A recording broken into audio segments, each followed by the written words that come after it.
Hello नमस्ते सबैजनालाई। आज हामी गएको छौँ मालदेवताको खोलामा माछा मार्न जहाँ गएको। बाप्रे बाप्रे माछा है, रातको टाइममा माछा मार्न गएको। अनि त्यसपछि फेरि बिचरा एउटाले जाल हान्ने, एउटाले जाल बोक्ने, दुईटा जाल लिएर गएको। फेरि भएन, खाना खानेको टाइम भयो। खाना खानेको टाइममा चाहिँ दिदीले भन्नुभयो तातो तातो भात खाने भनेर। अनि माछा मार्दा मार्दै बिचरा थकाइ नै लाग्यो। माछा मारेर फेरि भात खाने भनेर लगाएको। अनि मैले चाहिँ माछा र के बोकेर लगेको थिएँ, गुन्द्रुक र माछा पकाएर लिएर गएको थिएँ। अनि त्यसपछि फेरि दिदीले मासु, भात, कफीहरू लिएर आउनुभयो रहेछ। कफी खाँदै अनि त्यसपछि फेरि हल्का रमाइलो तातो पानी नै खाँदै गरेर बिचरा दाइ चाहिँ एकदम एक्साइटेड हुनुभएको क्या। दाइ एकदमै खुसी। दाइ खुसी भएर म त कहिले आएको थिइनँ बहिनी यो ठाउँमा भनेर भन्दै हुनुभएको थियो।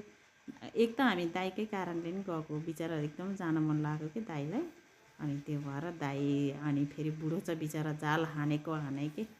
अनि त्यसपछि अहिले खान लागेको बिचरा भातहरू खाँदैछ। भात अरू त के लाने है, हामी नेपालीहरूले खाने त भातै हो। भात लग्यो, माछा सबै थोक गर्दाखेरि हामी मार्दा मार्दा 10 किलो भएको थियो। 10 किलो। त्यसपछि फेरि अलि मार्ने त जुन्नी लाएको थियो। त्यो चाहिँ जुनको उसमा खाएको हो कि हामीले खाना चाहिँ। एकदम खोलामा चिसो के, चिसो एकदमै चिसो जाडो भयो है। अनि त्यसपछि माछा मार्दै भात खाँदै, माछा मार्दा भात खाँदै गरेर अनि त्यसपछि भएन, अब त जान पर्यो भनेर 10 किलो माछा भएपछि हामी फेरि घरतिर जाने भनेर लाग्यो।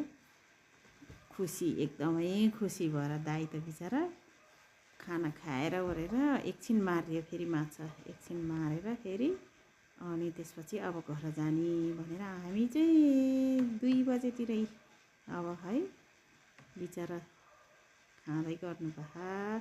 अनि घर जाने भनेर हामी घर आउन लाग्यौँ। ल लाइक हाम्रो भिडियो कस्तो लाग्छ हजुरहरूलाई लाइक, कमेन्ट अनि सब्सक्राइब, सेयर गरिदिनु होला है प्लिज। सबैजनाले हेरेर कस्तो लाग्छ सल्लाह सुझाव दिनु होला।